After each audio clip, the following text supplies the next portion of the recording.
Let's see, Mr. Gardner. Let's take a look at the crime rate. Compare the following crime statistics among Christians versus non-Christians. Let's not get on the topic of morals. Christians would clearly win. First of all, not for nothing, my last name is not Gardner. It's my hobby. It's what I do.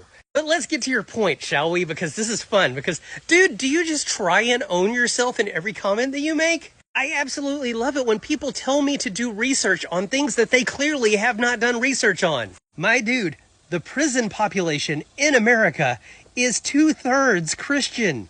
Most of them are Protestant, which I'm pretty sure that you are, considering that you say that Catholics aren't real Christians because they pray to saints. You see that little blue slice of the pie? That is no religious preference, and that doesn't necessarily mean atheist.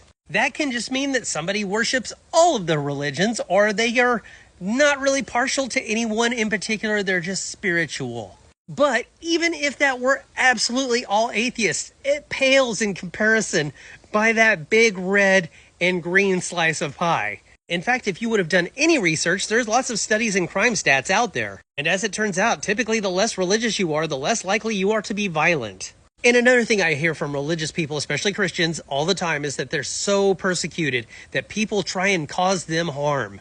But when we look at the stats, that's not true either.